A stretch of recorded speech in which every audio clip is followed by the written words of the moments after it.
Voy a dar la bienvenida a todos aquellos que nos visitan. Por muchas ocasiones ya somos de casa, pero yo veo caras nuevas. Gracias a las vecinas que nos están acompañando. Bienvenidas, ¿verdad? Que no sea esta la última vez que nos puedan acompañar. También al joven que acompaña a la hermana Noelia. ¿Es su nieto? ¿Sí? ¿Cómo se llama? Jesús. Bienvenido, Jesús. ¿Y quién más por aquí? Bueno, yo estoy viendo caras conocidas. Está José Luis, pero ya tiene unos domingos que nos sigue acompañando, ¿verdad? Fermín y su familia. Está por aquí la hija de nuestros hermanos Agustín y nuestra hermana Enriqueta. Bienvenida a la casa de Dios nuevamente, ¿verdad? Están también la hija de nuestra hermana, se me fue el nombre de su hermana. Ah, sí, su hija, ¿verdad? Bienvenida nuevamente. Pedrito y su familia, ¿verdad? Gracias a Dios que vuelven a estar con nosotros. El hermano Fernando que está ahí atrás. Gracias a Dios por sus vidas. Hermanos, y qué bueno y qué lento para la ira y grande misericordia ha sido el Señor con cada uno de nosotros. Ha sido un placer para todos, ¿verdad? Poder estar conviviendo. Yo sé que lo digo así porque me atrevo a decirlo, que para ustedes también ha sido un placer, porque durante todo este tiempo, hermanos, que nos hemos conocido, pues hemos vivido diferentes cosas. Por ejemplo, yo me acuerdo hace muchos años, voy a tomar un ejemplo, ¿verdad? Nuestra hermana Leia, entre sus múltiples operaciones, una vez allá en el hospital, aquel que ya no está, creo, el de Alijadores, ahí estuvimos, pero hace años, hermano, yo estaba jovenzuelo, y cada uno de nosotros hemos estado pasando diferentes etapas. Pablito hace unos años, cuando tuvieron que operarlo, el hermano Pablo, ¿verdad?, que se fue hasta Monterrey, y recientemente lo que le pasó a nuestro pastor, ¿verdad?, que se puso malo y estuvo hospitalizado. Gracias, hermanos y hermanas, porque estuvieron con su disponibilidad del corazón para apoyar, ¿verdad? Porque ha sido difícil para solamente para mi tía poder absorber ese trabajo allá en el hospital, pero gracias por ayudar y apoyar y amar a su pastor.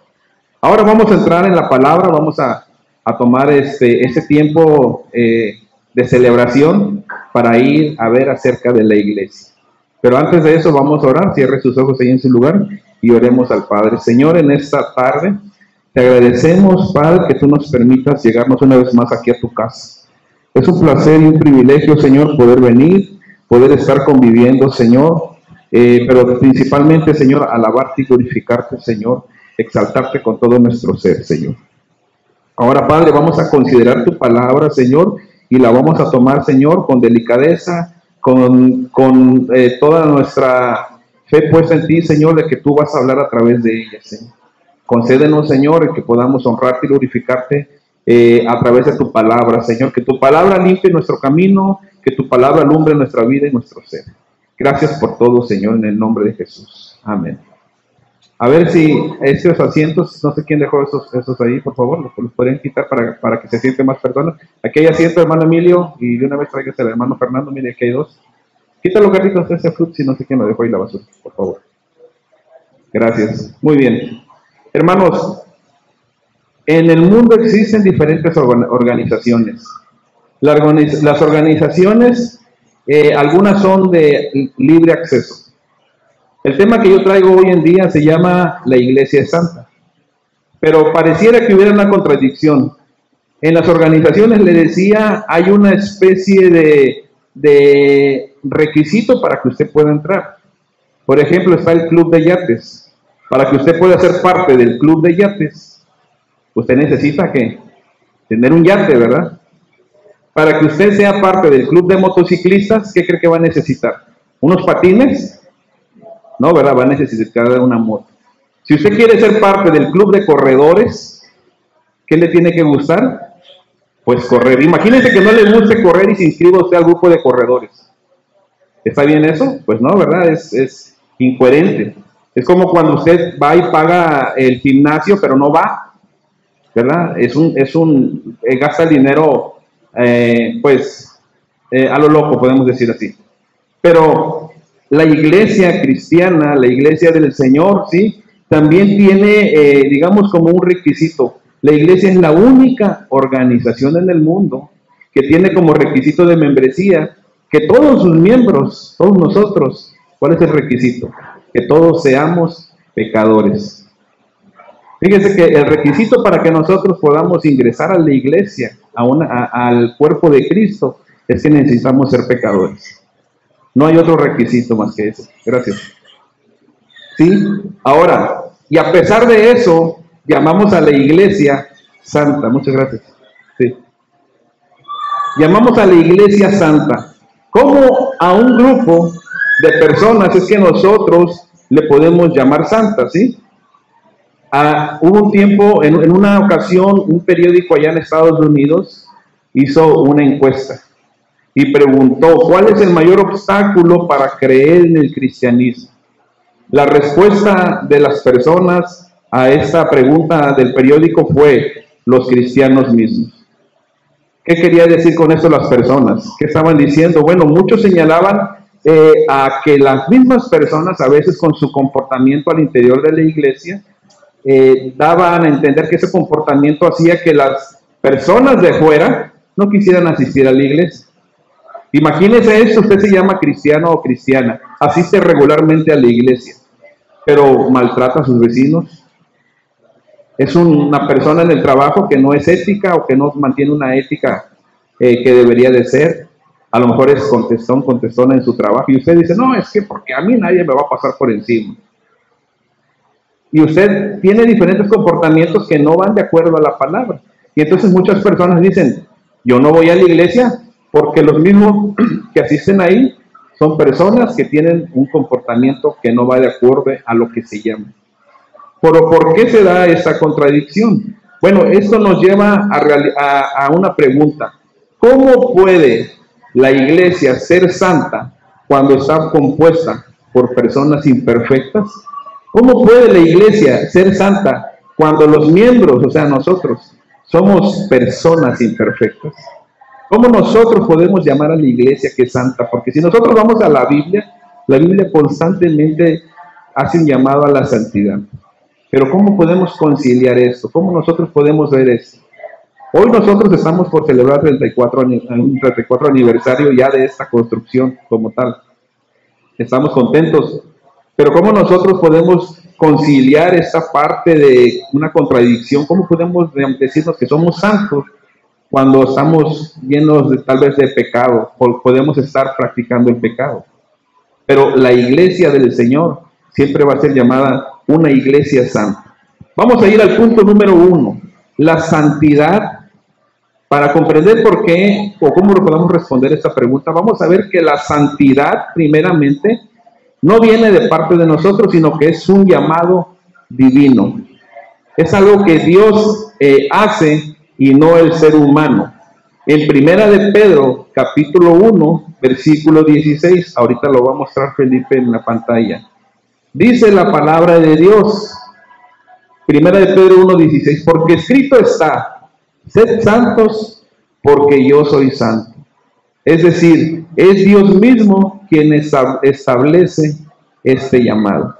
El llamado a la santidad no es hecho por la organización. Cada iglesia cristiana o evangélica pertenece a una organización. Por parte del gobierno se requiere que toda iglesia esté adherido o adherida a una organización civil o en este caso religiosa. Necesariamente necesita cualquier iglesia adherirse. Y de esa manera el gobierno tiene un control sobre la iglesia, las personas, sus ingresos, sus egresos. Para ellos no es algo civil, sino que para ellos esto es una organización que tienen que revisar constantemente. Pero no son ellos los que hacen o establecen el llamado a una santidad. No es el gobierno. El gobierno no se mete en esos asuntos. Tampoco es a la organización que ya podemos pertenecer. Tal vez usted ha oído sobre las iglesias bautistas. Esa es una organización. Y aún dentro de las iglesias bautistas hay ramificaciones. Pueden ver, ha de haber oído también de las iglesias que se llaman, bueno, vamos a llamarla la de nosotros, que se llama Asamblea de Pastores Unidos de México. Esa es nuestra organización, así se llama. Y entonces nosotros estamos adheridos a ellos, pero ellos no son los que establecen el llamado a la santidad. Después tenemos líderes, empezando con el pastor en la iglesia, pero ellos no lo establecen tampoco. Claro, ellos lo predican, pero no son los que lo establecieron. Quien lo está estableciendo es Dios. Y aquí en primera de Pedro 1:16 está diciendo el Señor, sean santos porque yo soy santo. Lo que está diciendo esta palabra es que esto no es una sugerencia. La iglesia muchas veces, hermanos, andamos caminando pensando que Dios nos está sugiriendo que seamos santos. Y cuando Dios dice, sed santos, no está dejando lugar a que nosotros digamos, a lo mejor Dios quiere que sea santo nada más mediodía. O a lo mejor Dios quiere que yo sea santo cuando esté en mi casa y en el templo, pero en el trabajo yo no voy a ser santo. No, Dios da un mandato y dice, sed santos. Es algo imperativo, es algo que tú y yo no podemos negociar con Dios sobre esa situación de la santidad. Nosotros tenemos que ser santos porque es algo que Dios está estableciendo y está poniéndolo como una restricción. Nosotros tenemos que ser santos. Nosotros tenemos que buscar la santidad de Dios. ¿Qué más tenemos? Nos dice, porque yo soy santo. Otro error que cometemos en nuestra búsqueda de la santidad, hermanos, es que nosotros inventamos, creamos, nos ideamos nuestra propia versión de la santidad. Yo creo que santidad es esto. Y dice el otro, no, yo creo que la santidad significa esto. Y empezamos a crear ideas sobre lo que es la santidad para que nosotros podamos caminar sobre esas ideas. Descontextualizamos muchas veces la palabra para crear una idea. Y muchas veces eso es influenciado por nuestros pecados. Por ejemplo, si la Biblia dice que no nos podemos divorciar, habrá personas que quieran buscarle el modo de lado a la palabra para que puedan ellos ejercer el divorcio. Pero cuando nosotros vemos en la Biblia, categóricamente el Señor dice no, ¿verdad? Pero ahí influyen muchas cosas, nuestras malas decisiones de nuestra juventud y lo que usted quiera. Pero dice la palabra que no. Pero muchas veces nosotros queremos ponerlo a nuestro modo. No es una sugerencia. Nosotros tenemos un modelo de santidad. Y ese es el modelo de Dios. Porque yo soy santo. Mi santidad es la que ustedes tienen que tomar como modelo. Mi santidad es la que nosotros, hijos de Dios e hijas de Dios, son lo que nosotros tenemos que voltear a ver para guiarnos por esa santidad. No se nos pide que inventemos nuestra propia versión de la santidad. Lo que el Señor está diciendo aquí es que tomemos su santidad y la reflejemos. Nosotros no vamos a inventar o reinventar la rueda. ¿Ha oído esa frase? A veces las cosas ya están hechas, ya están inventadas. Pero no falta quien quiera complicar las cosas, ¿verdad? No, vamos a hacerla así, que vamos a hacer así. Yo trabajo en el mundo tecnológico y ahí tienen esa máxima, ¿verdad? Esa frase, ese lema. No reinventes la rueda. Si ya está hecho y funciona, úsalo y síguelo usando. Pero no quieras, oye, ¿qué? Porque te vas a tardar más y los plazos de entregas del proyecto. Pero aquí, hermanos, no tenemos nosotros que buscar reinventar la santidad. Lo que Dios está pidiendo es que veamos que Él es santo y esa santidad nosotros la reflejemos, vivamos de acuerdo a la santidad de Dios. Entonces, cuando nosotros, hombres y mujeres que tenemos debilidades, personas que somos, que podemos mostrar un lado y luego el otro, pero si estamos constantemente buscando reflejar la santidad de Dios, nosotros entonces vamos a menguar nosotros y va a mostrarse Dios. Así es como nosotros podemos ir conciliando esa parte de la pregunta. Además tenemos que la iglesia es elegida para ser santa desde su fundación. Desde el inicio, la iglesia fue elegida para ser santa. Efesios capítulo 1, versículo 4 nos dice, según nos escogió, vamos a leerlo de esa versión mejor, es la misma, según nos escogió en Él antes de la fundación del mundo, para que fuésemos santos y sin mancha delante de Él.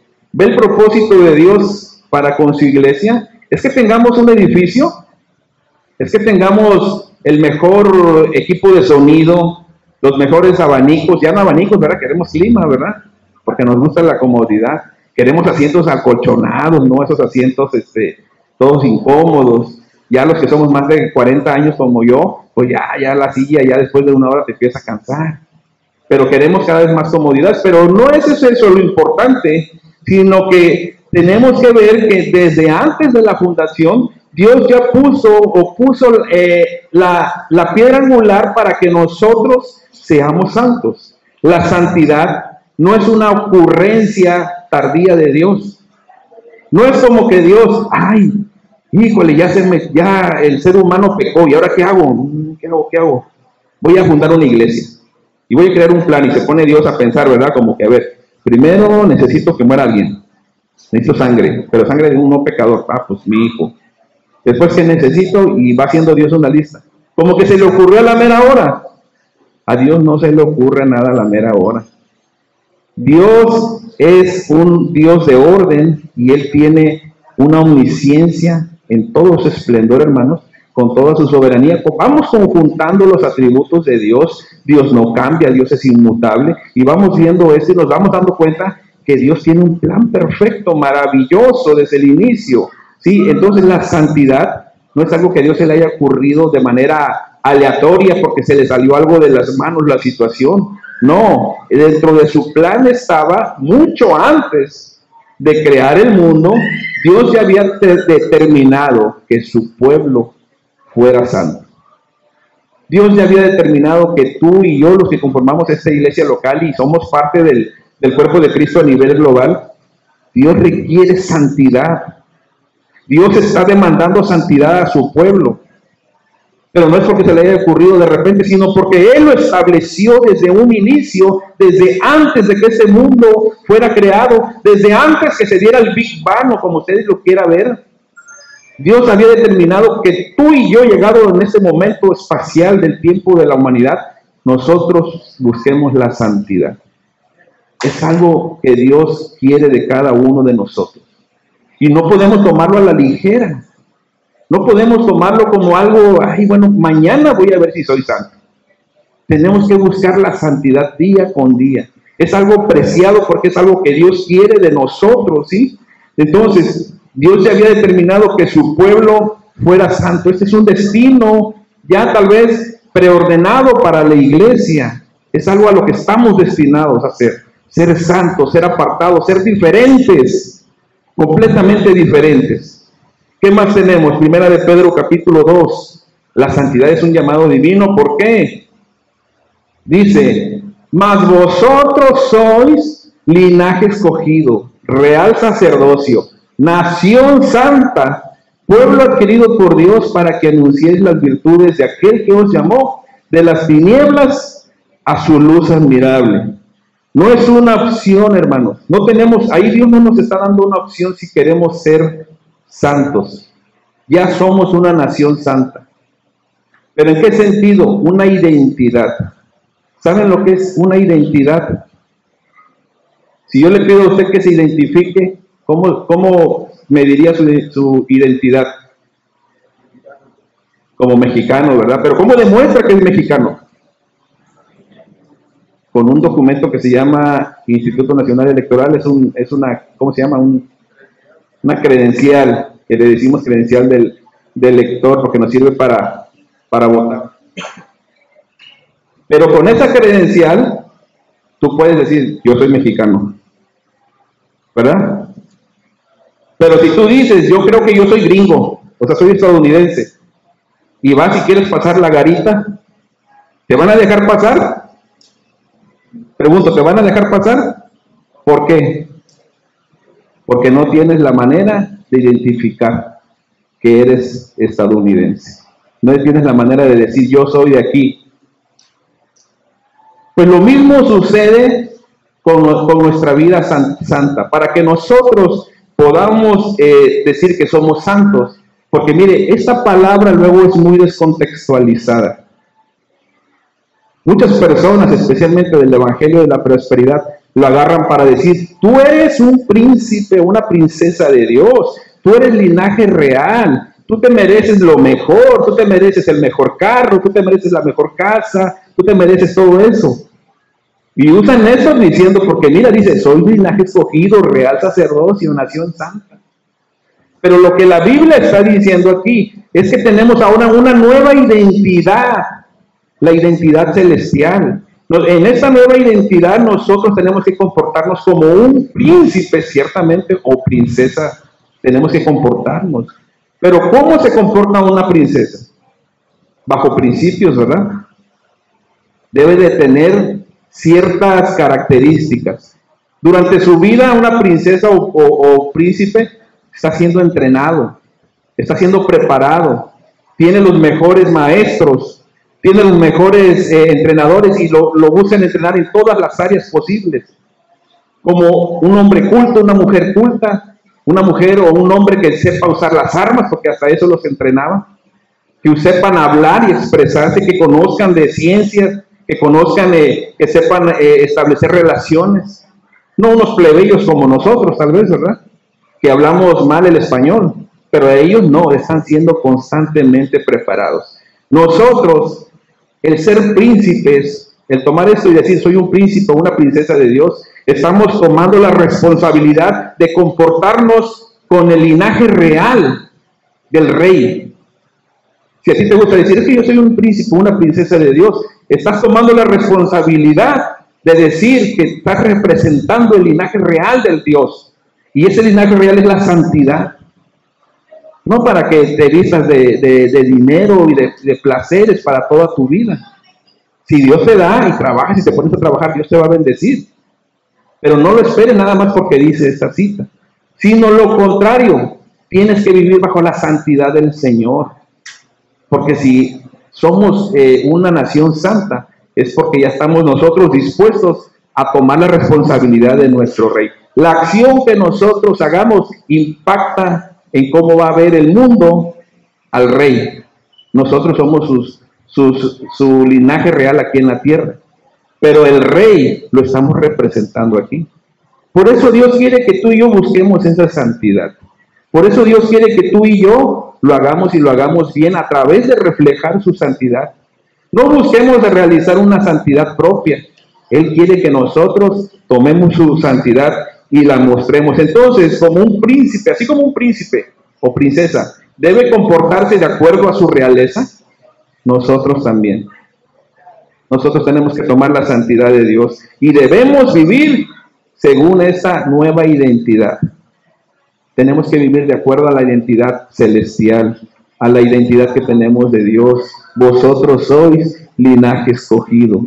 Y esto no es una opción, no es como que si quieres o no quieres. Tienes que vivir de acuerdo a esta nueva identidad. Entonces, esto que vimos ahorita es para la santidad. Es un llamado de Dios, no viene de parte de ningún ser humano. Y eso nos lleva entonces a estas tres cosas, ¿sí? Que es Dios el que establece este llamado. Después, la iglesia fue elegida desde antes de la fundación del mundo. Y después, no es una opción, sino que es ya nuestra identidad, ya es un modo de vivir. Ahora, pasamos al siguiente punto. La santidad es un proceso de transformación. Es algo que se va dando día con día, se va dando todos los días. Nosotros vamos caminando hacia la santidad y más santidad.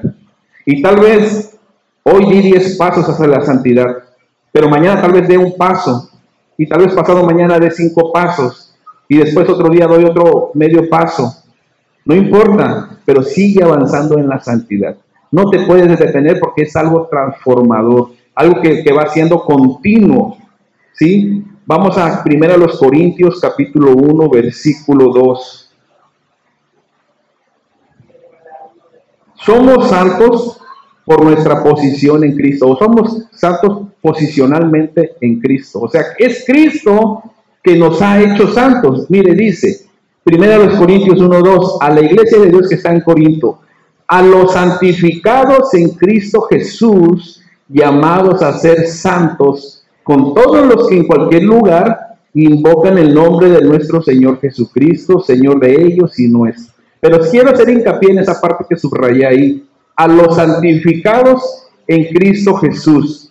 En el momento de nuestra salvación, hermanos, en el momento en que tú y yo aceptamos a Cristo y fuimos salvos, ¿sí? Dios nos declara santos posicionalmente en Cristo. Aún nosotros tal vez cuando nos convertimos ni sabíamos qué era la santidad. No teníamos idea y aún cargábamos todavía con ciertas cosas que hacíamos. Pero una vez empezamos nosotros a ser hijos de Dios, tenemos que empezar a desprendernos y ir caminando a esa santidad. Pero desde el primer momento, en nuestra salvación, Dios nos declara ya santos en Cristo Jesús. Ese es el proceso transformador, porque ya somos santos, pero todavía tenemos esas deficiencias, vamos a decir. Aún me salen malas palabras, aún me enfado, ¿verdad? O me lleno de ira, aún hago cosas que todavía estoy luchando. Pero este es un proceso que se va a ir dando.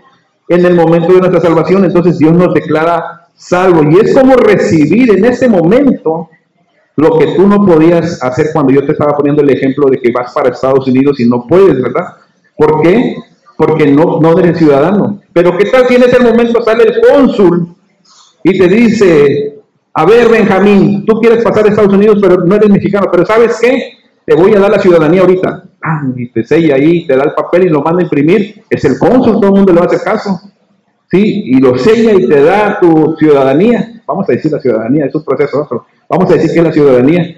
Y entonces ya Benjamín automáticamente ya puede pasar a Estados Unidos porque ahora ya es ciudadano.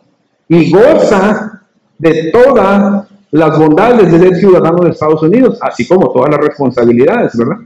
Porque no nada más hay los gozos, también están las responsabilidades. Pero en esa misma analogía es lo que nos pasó con Cristo. Nosotros tuvimos el sello del Señor para gozar de esa nueva identidad, para gozar ahora y ver que tenemos que ser santos, pero ya somos santos. Cristo nos hizo santos y ahora nosotros ya somos ciudadanos del reino de Dios, aunque todavía necesitamos aprender a vivir como tales. Por ello es que a veces vemos la iglesia imperfecta, porque vamos caminando hacia la salvación, hacia la santidad. Vamos yendo hacia ella.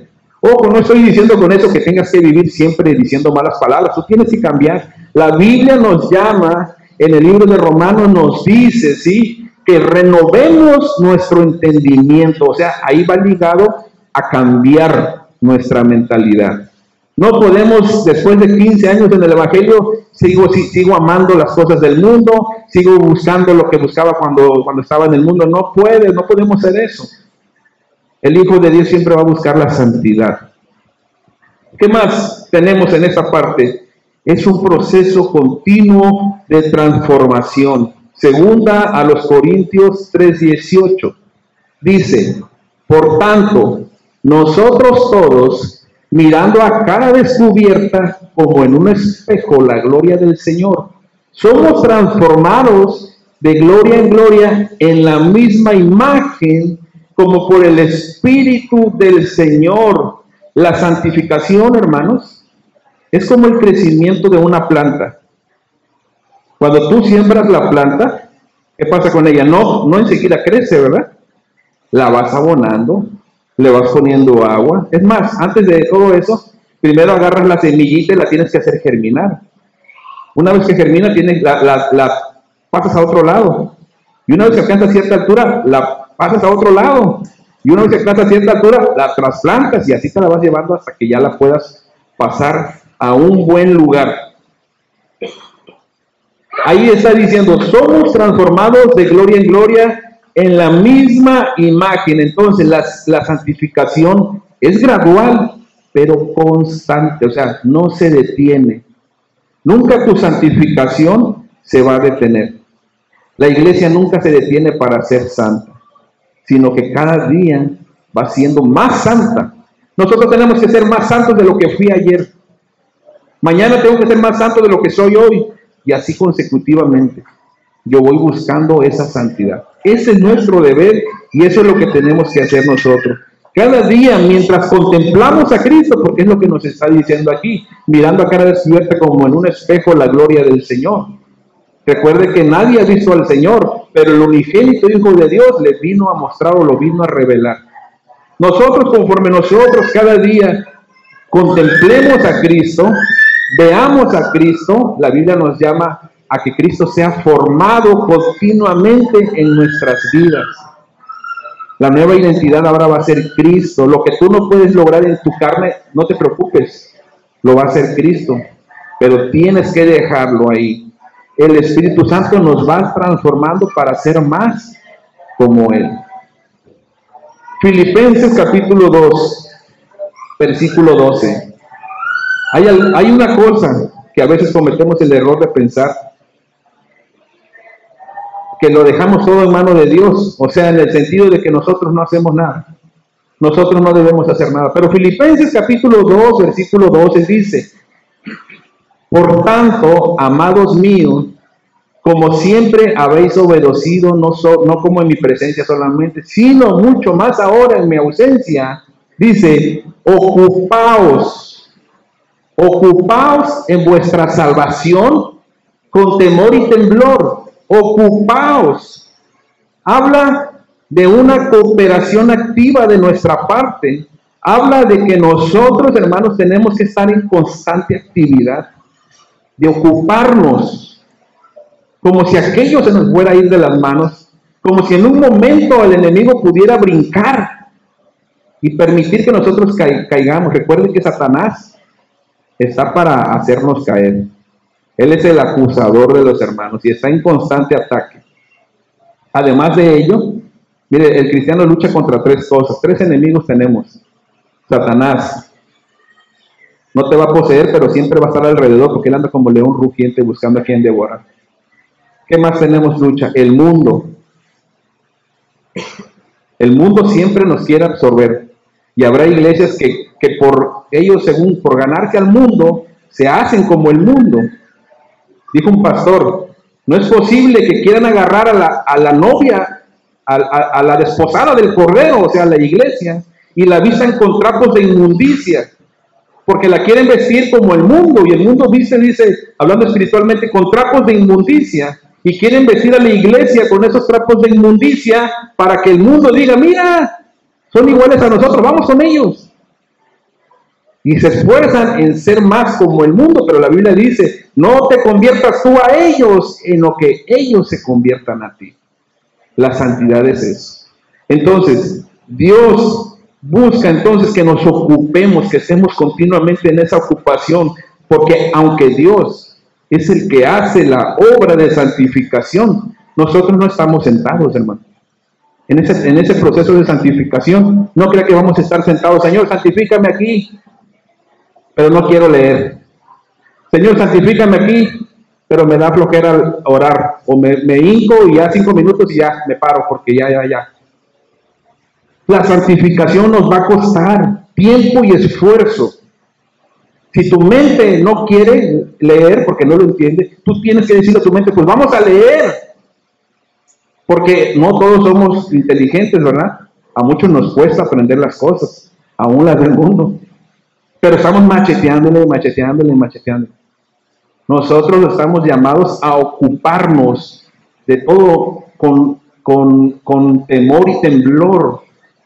¿A qué se hace referencia a la palabra? Imagínense que hay algo aquí de vidrio, grande y pesado, y lo vas a cargar con mucho cuidado porque no quieres romperlo. O imagínate una obra de arte de esas que las valúan en millones de dólares. Imagínate al que barre, ¿no? Y a veces la tienen en algo así, nada más así puesto. Y el que viene barriendo, imagínense que sabe que vale 20 millones de dólares esa cosa. Y viene barriendo, va a venir y lo va a mover así. No, ¿verdad? Yo creo que ha sido el ejército, porque si lo tiro, no va a alcanzar la vida para pagarlo. Pues así, en esa forma tenemos que cuidar nuestra santificación, o sea, nuestra salvación. De esa forma tenemos que virar hacia ella, cuidarla, abonarla. Pero no queremos leer. No queremos venir a los cultos. No queremos orar. ¿Sabe cuándo queremos orar? Mucho. Cuando tenemos la necesidad hasta acá. Cuando tenemos la necesidad hasta ahí. Y entonces decía, ya ven al pastor para que ore y ponga las manos por mí, ahí dígale al hermano Pedro que venga, ahí dígale al hermano Pedro. No, es que para que cuando lleguemos a ese punto, nosotros seamos como Eliseo. Ya estaba enfermo Eliseo. Y él oraba por muertos y los muertos se levantaban. Pero él no podía orar por sí mismo. O sea, yo me imagino que oraba por sí mismo, pero Dios no le sanó. Dios no le dio sanidad a él. Y se murió de esa enfermedad. No, ve el punto, o sea, parece una contradicción. Pero es que él estaba confiado en que él ya había servido a Dios y que si era su voluntad que él muriera de esa enfermedad, pues él no estaba temeroso. Pero muchas veces llegamos a ese punto y estamos, ay, traigan a fulanito y aquel. Nosotros tenemos que ocuparnos ahorita, mientras estemos buenos o malos, hay que ocuparnos. Pero hay que dar tiempo. Hay que dar mucho tiempo a Dios. Eso es parte de nuestra actividad. No podemos sentarnos y decir, Señor, santifícame aquí en mi hogar, mientras estoy acostado durmiendo. Santifícame porque tengo mucho trabajo, Señor. Yo tengo mucho trabajo, pero no tengo tiempo, pero tú sabes que quiero santificarme, así que aquí voy a orar. Señor, en esta hora santifícame en el nombre de Jesús. Gracias, Señor, yo sé, sigo trabajando. Tienes que dar tiempo a lo espiritual. Ocúpate de esa parte fundamental de tu vida, la santificación. Es Dios, dice la palabra, quien produce tanto el querer como el hacer. Entonces debemos participar activamente a través de obedecer su palabra. Si tú vas a la palabra de Dios, no necesitas que un profeta te profetice, porque esta es la palabra profética más segura. ¿Qué me querrá decir Dios? Y si tú vas a la palabra, vas a escuchar la voz de Dios. Ora. Ay, no, a lo mejor no, se equivocó el Señor.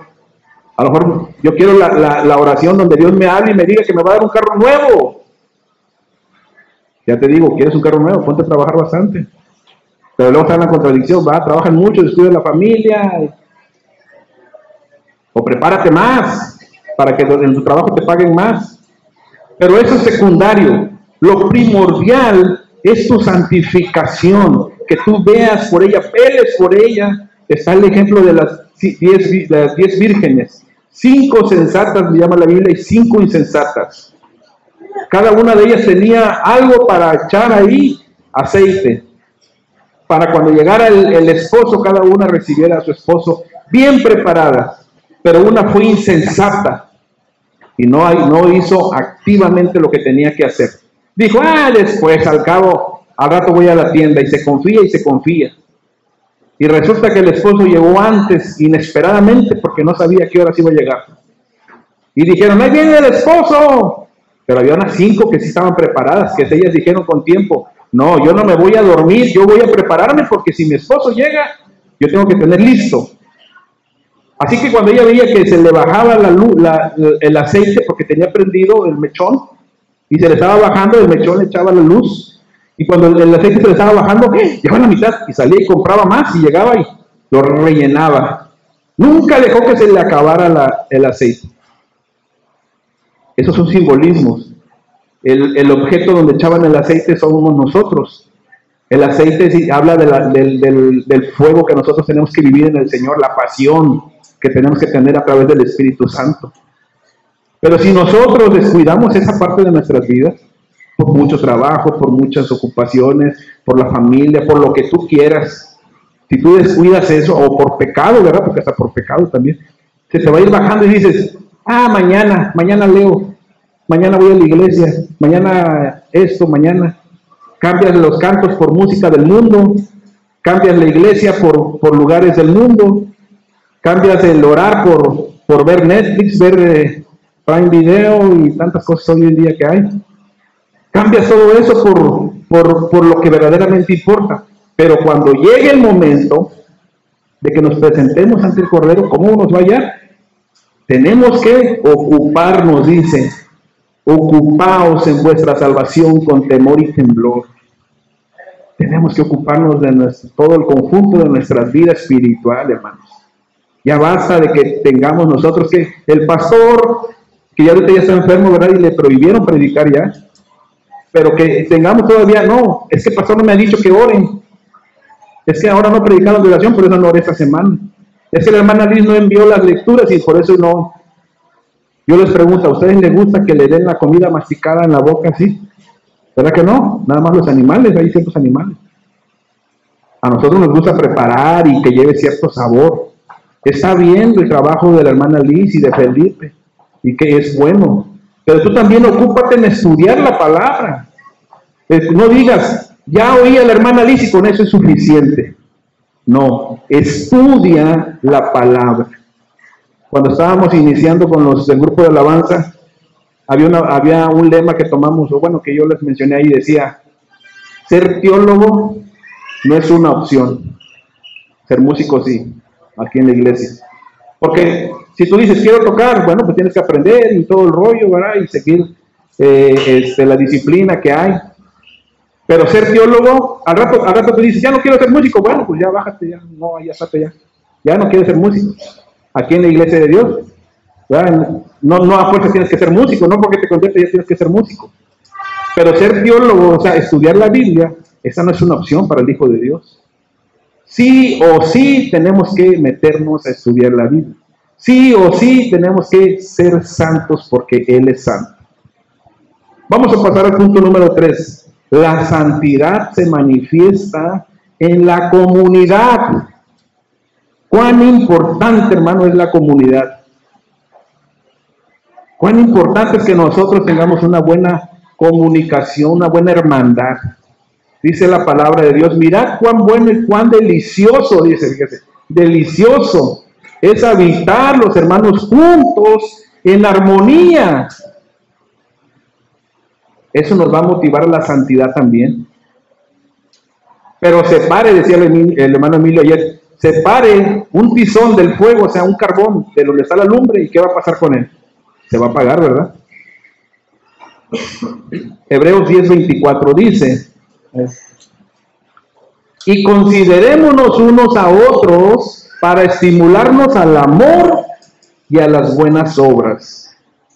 La comunidad nos va a hacer que nosotros nos estimulemos a la santificación. Porque yo no le voy a enseñar a Benjamín a no ser santo.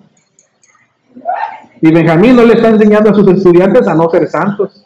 Él los motiva para que lean la Biblia y eso los va a llevar a su santificación. A mí me gusta que ellos traerles temas donde podamos disentir, para que ellos se investiguen la palabra. Y eso los va a llevar a saber que tienen que ser más santos.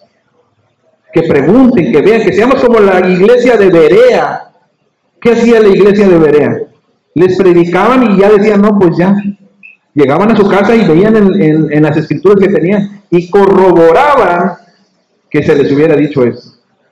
Pero muchas veces nosotros se nos predica aquí, nos vamos a nuestra casa y ahí murió. Ahí murió, ¿verdad? Ya no supimos más. ¿Y qué tal si te dijeron una mentira? ¿Y qué tal si te enseñaron algo herético? ¿Y qué tal si te enseñaron un error? Y tú vas a vivir en esa mentira. Muchos cristianos piensan que son cristianos y están creyendo en un Dios de su imaginación, un Dios que no existe, un Dios que no está en la Biblia. ¿Por qué? Porque lo que les dice el que predica, con eso se queda. Pero nosotros, hermanos, tenemos que venir a la palabra. Pero la palabra nos dice aquí que nos consideremos unos a otros para la estimulación a lo espiritual, para estimularnos al amor y a las buenas obras. Para que mi hermano, ¿verdad?, que se junta con él, pues le va a decir, ¿verdad?, las cosas de Dios. Fernando le va a decir a él le va a decir a él, a las buenas obras cada uno, y eso nos lleva a una santificación grupal, que también es individual, pero que el juntarte con ellos te hará que tú tengas una santificación. ¿Cuán importante es que tú veas con quién te vas a juntar? La Biblia dice, las malas conversaciones corrompen las buenas costumbres. Tú sabes con quién te juntas porque tú dices, yo tengo mi decisión, es verdad. Pero si tú vas a la Biblia, y eres un hijo de Dios, te tienes que gobernar bajo ella. Y la Biblia nos dice, las malas conversaciones corrompen las buenas costumbres. Si tú ves que una conversación, o sea, hablando de una amistad, te influye a perder tu santidad, ya me voy porque tengo que ir a la iglesia. Espérate, hombre, ahorita no vayas. Tantito nomás quiere la carne y como para sentirse cómoda. Bueno, sí tienes razón. No vamos. Y no necesariamente con los de afuera, a veces en la casa. Porque ahí está el ejemplo de Ananías y Zafira. Ananías y Zafira, la esposa le dijo al esposo, oye, ¿y si le hacemos trampa a Dios? ¿Y si engañamos a Dios? Sí, ¿verdad? Sí, o sea, creían ellos, ¿verdad? Torpemente que podían engañar a Dios, al Espíritu Santo. Y no fue así. Entonces, la santidad no es un viaje en solitario, hermano. No tenemos nosotros que andar por la vida como el llanero solitario. ¿Quién era el llanero solitario? A ver, ustedes que están jóvenes. ¿Quién era el llanero solitario? Una leyenda, dice. Un justiciero. Pero se llamaba llanero solitario porque siempre andaba solitario, aunque tenía su ayudante, ¿verdad? Pero el llanero solitario porque era solo. Nosotros no somos llaneros solitarios, hermano. Nosotros necesitamos la comunidad. Hay por ahí personas en el mundo que dicen cristianos, pero no quieren estar allegados a una iglesia. Y no puede existir un cristiano sin una iglesia. Todo el que se llame cristiano necesita estar adherido a una iglesia. Sí o sí. No puedes existir fuera de ella. Necesitas tú tener una comunidad. Es muy importante. Entonces, esto no es un viaje en solitario. Nosotros no somos el llanero solitario, sino que, como les decía, el carbón, necesitamos estar juntos, arder en el fuego. No estoy hablando del neopentecostalismo, no de arder, ¡ay, tatari! Griten y ¡ay! Eso no es arder en fuego. Eso es emocionalismo. Arder en fuego es que nos motivemos a las cosas espirituales, las cosas que le agradan a Dios, a la obediencia, al congregarnos, al buscar su rostro, al visitar a los huérfanos, a las viudas, a preocuparnos por los débiles. Sí, porque a veces nosotros somos más fuertes que otros y tenemos que sostenerlos, preocuparnos por ellos también. Juan capítulo 13, versículo 35 dice: en esto conocerán todos que sois mis discípulos, si tuviereis amor los unos con los otros. La santidad se manifiesta también en reflejar ese amor. Acuérdense que el pastor nos estuvo predicando antes de que se enfermara acerca de que la importancia del amor. Más que hablar en lenguas, el amor. Porque ¿de qué sirve que hables en lenguas si no tienes amor? ¿De qué sirve que tengas el talento de tocar, de hablar, de predicar, de ser un gran orador? Pero si no tienes amor, dice el apóstol Pablo, nada soy como címbalo que retiñe nada más. Por eso nosotros, parte de nuestra santidad es que el amor cristiano sea una evidencia visible, no que sea algo abstracto, que mencionemos el amor pero no lo demostremos, que hablemos del amor pero no se vea. Tiene que ser visible, el amor se tiene que ver, se tiene que sentir, se tiene que palpar. No lo digo porque ahorita el pastor esté malo, pero el amor se tiene que reflejar como se reflejó, ¿verdad? En ir a apoyar al enfermo, en ir a visitar en las cárceles. Y dijo el hermano Francisco, dijo, donde mis pies no pueden ir, mis pesos sí. Tal vez a veces no podemos, pero no pueden tus pies, pero tus pesos sí. Dalo para que otro más lo haga. Porque muchas veces hay personas haciendo lo que nosotros no podemos. Tal vez no podemos ir a predicar como lo hicieron en un principio. Pero tal vez otros ya lo estén haciendo. Pero ellos han dejado todo. Trabajos y todo. Y están casados y tienen familia. Pues entonces ahí van las ofrendas. ¿Para qué? Precisamente para que alguien más lo haga donde yo no puedo. Y esa frase me gustó porque lo dijo el hermano hace poco. Donde mis pies no pueden ir, mis pesos sí. Entonces, ahí está la ofrenda. Para el trabajo evangelístico, para el trabajo que mira, yo no puedo ir a las cárceles, pero vamos a comisionar a personas de la iglesia. Yo no puedo venir a hacer el aseo, pero vamos a comisionar a personas de la iglesia. Pero tampoco es verdad, es un abuso que dejen de su tiempo, de perder de su trabajo y todos vengan a cansarse de hacer el aseo. Por eso es que nosotros tenemos que ser conscientes. No nos tienen que andar diciendo del dinero porque no predicamos el dinero, pero tenemos que ser conscientes de que cuesta. ¿Sí? Y dar, dijo el apóstol Pablo, cada uno de como propuso en su corazón, dar generosamente, ¿verdad? Para la obra del Señor. Pero que nosotros podamos estar conscientes. Entonces, El amor debe de ser una evidencia de nuestra santidad, no emocional. Tiene que ser algo que salga de más allá del eros o del amor humano, del filo, sino que sea amor de Dios, algo que vaya mucho más que el amor humano, que sea el amor de Cristo, el cual nos amó y se entregó a sí mismo por todos nosotros. ¿Sería capaz usted de hacer eso por mí? No, ¿verdad? Por su esposo, dice, sí, tal vez.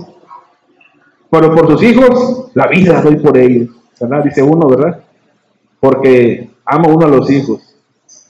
Pero ese amor, imagínense llevar, así como ama a sus hijos, llevarlo con sus prójimos y entre nosotros amándonos de esa manera.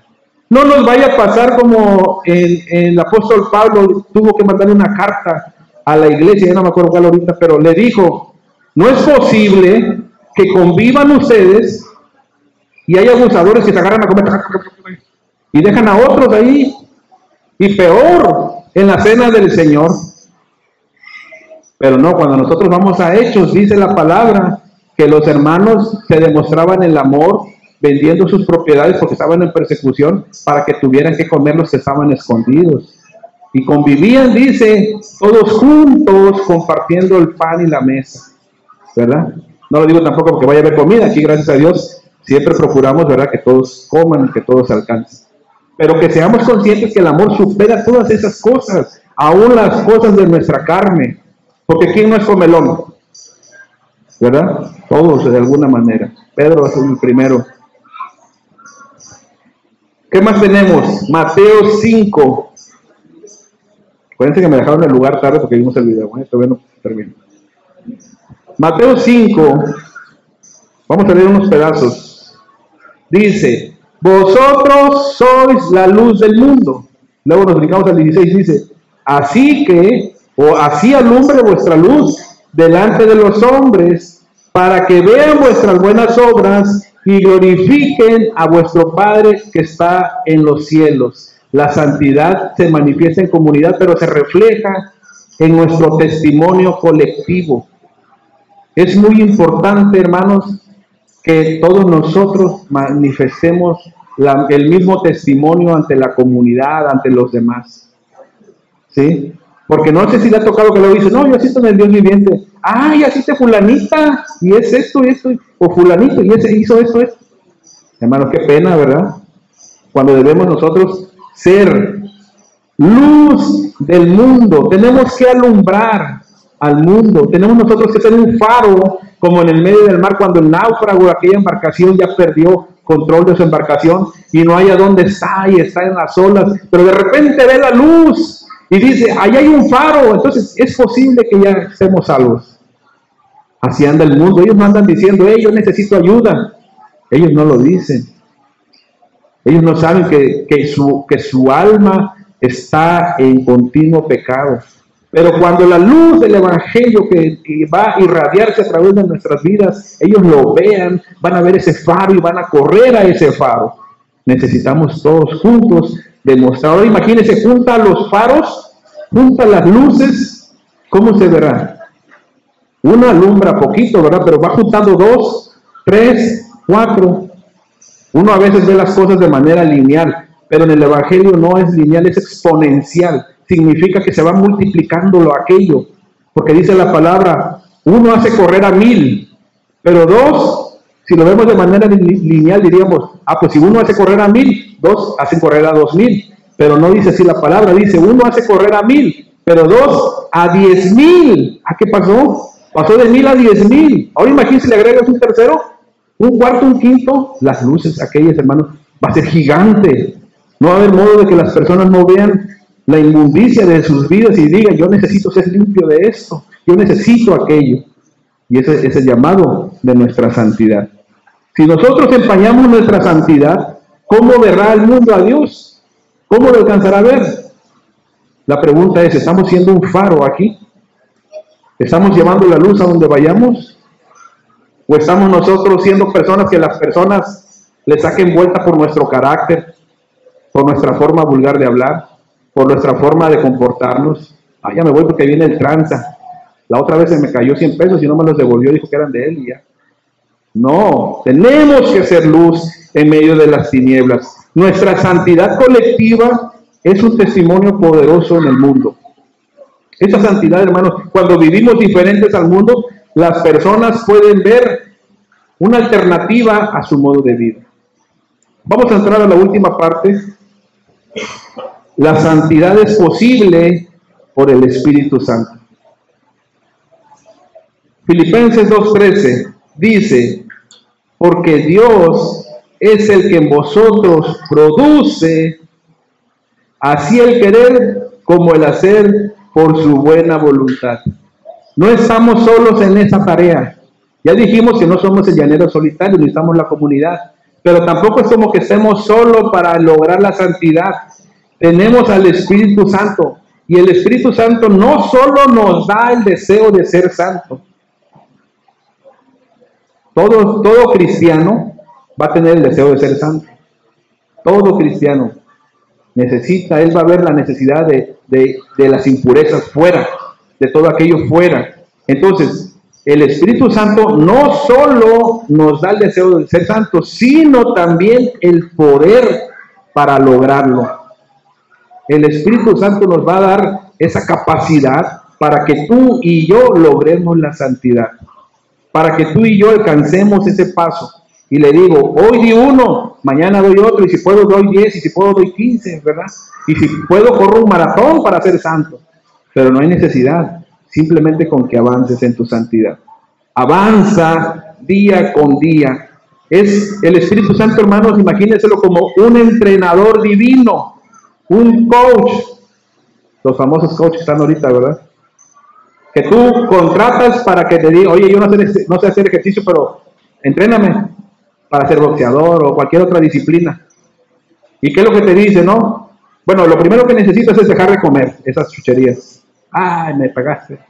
Imagínate que el hermano José Ángel le diga, ¿no hay Pepsi? No, le da. Imagínese, le da una... Pues es mal ejemplo, hermano. No, puede tomar Pepsi. O que le quiten la coca a los que son coqueros, ¿verdad? Imagínense, pero le tienes que hacer caso a tu entrenador. No siempre tu entrenador te va a dar lo que tú quieres, ¿verdad? Hay deportes donde les permiten comer un montón de comida chatarra por la cuestión de la energía y todo ese rollo, pero no siempre es así. Y el Espíritu Santo va a ser, digamos, como nuestro guía, nuestro entrenador. Y el Espíritu Santo, dice la palabra, sabe lo que tenemos necesidad. Eso no, muchachitos. Si nos ponemos bajo la autoridad del Espíritu Santo, nosotros vamos a ir, eso eso no comas, eso no te hace bien a tu vida espiritual, déjalo. Recuerdo una vez una muchacha que era cristiana, ¿verdad? Pero le gustaba mucho la música del mundo, lo escuchaba bastante. Pues nadie le decía nada, ¿verdad? O ella lo tenía solo ahí escondido. Pero en una ocasión ella sola dijo, siento que tengo que dejar la música del mundo porque estoy empezando a escuchar canciones muy vulgares, dice muy vulgares, donde se habla de muchas vulgaridades. Y como me gusta la música y eso, me llama mucho la atención, pero estoy sintiendo que no es bueno. Solita el Espíritu Santo la estaba guiando, ¿verdad? Porque hay canciones que son bonitas, le puedes cantar a tu esposa, a tu novia, también al esposo, cántenle, no sean así, ¿verdad? Pero hay canciones malas, ¿verdad? Hay canciones que no hay cabida para el cristiano en su corazón y en su vida. Entonces, ella solita, pero no es que ella haya sido sola, no es que ella es la llanera solitaria, es que el Espíritu Santo le redarguyó en su vida y solita transformó esa parte de su vida. Entonces, la santificación, hermanos, no estamos solos, ¿sí? No estamos nosotros en esta tarea solos. El Espíritu Santo no solo nos da deseos, sino que nos fortalece para lograrlo. Romanos 8:14. No solamente eso, el Espíritu Santo no nos deja, órale, empieza a ser santo. No, Él nos guía durante todo el proceso de nuestra santificación, dice Romanos 8:14, porque todos los que son guiados por el Espíritu de Dios, estos son hijos de Dios, guiados. Es como cuando tú tienes un bebé y lo llevas de la mano que no está aprendiendo a caminar, porque si lo sueltas se puede caer y se voltea la cabeza y tienes miedo que le pase algo. A lo mejor ni le pasa nada, ¿verdad? Pero tú tienes miedo que a tu bebé le pase algo. Pues el Espíritu Santo nos va a ir guiando, nos va a ir llevando por diferentes caminos. Y va a haber momentos en que el Espíritu Santo va a ver necesario que nosotros pasamos por el fuego. Es una analogía para decir que vamos a pasar por algo difícil, por algo que te va a quemar, que te va a hacer incomodar mucho, pero que te es necesario. Otra analogía es el desierto.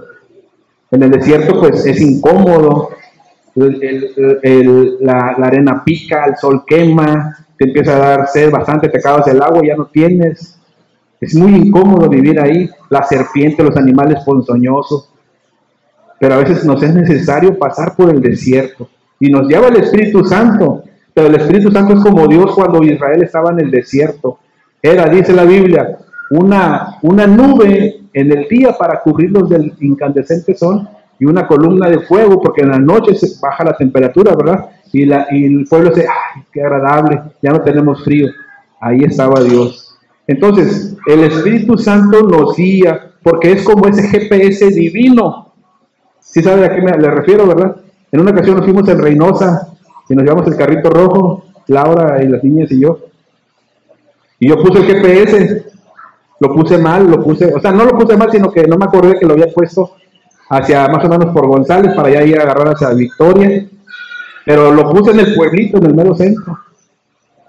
Así que cuando íbamos para allá, y no me acuerdo que Laura me decía, como que se está saliendo de la carretera. No, la señora del GPS me está diciendo bien.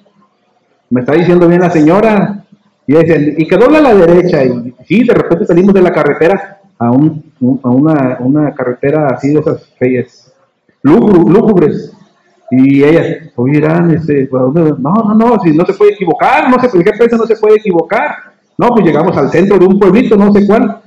Y después, no, pues sí estaba mal el GPS, ¿verdad?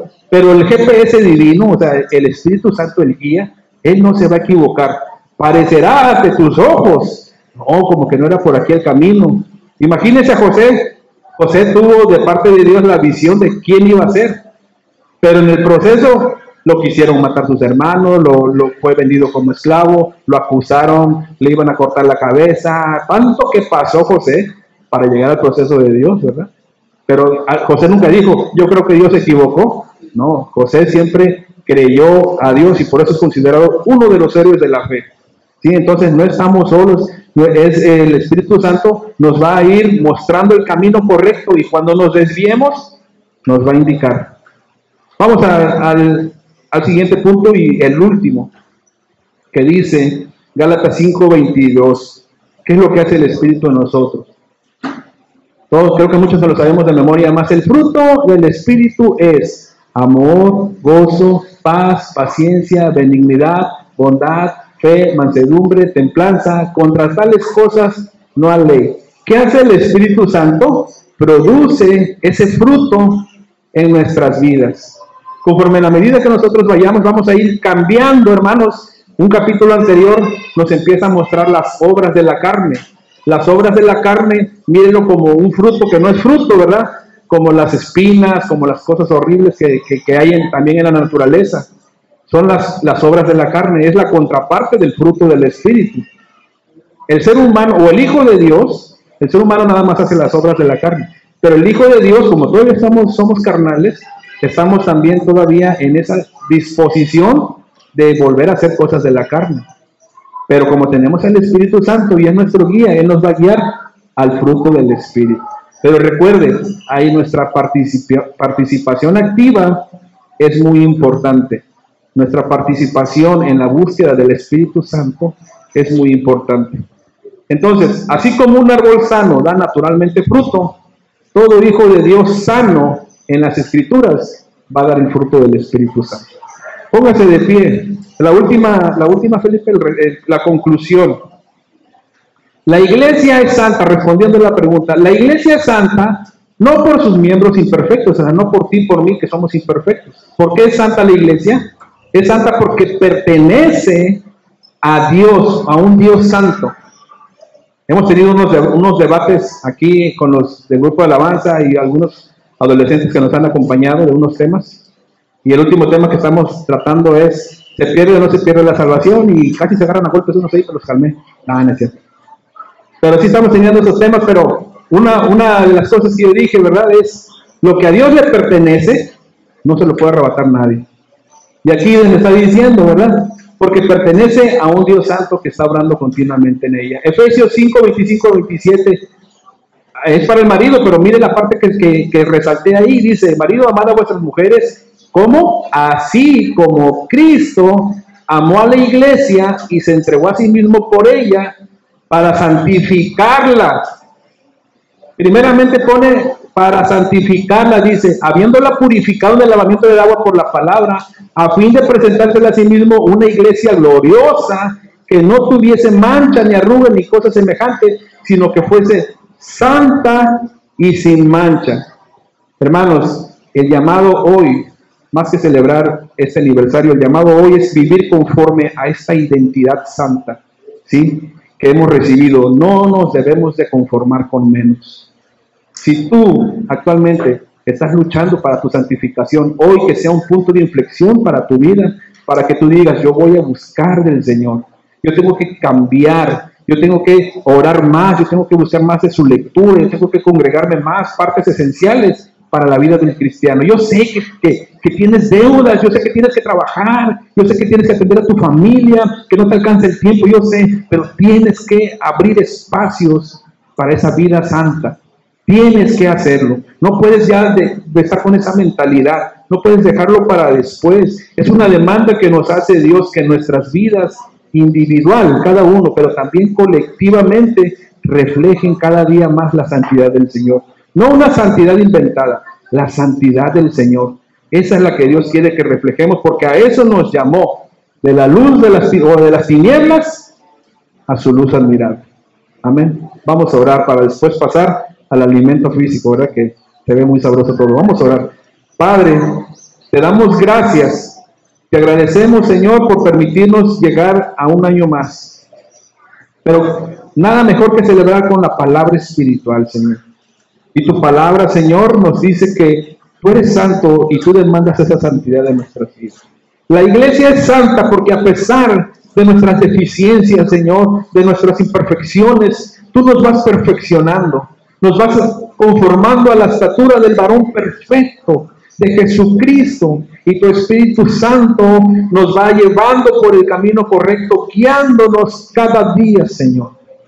Bendice nuestras vidas, Padre, que podamos nosotros, Señor, también pensar, Señor, en la necesidad de vivir en una vida santa, en pensar, Señor, que ya no podemos estar siendo más conforme al mundo, sino conforme a ti, Señor.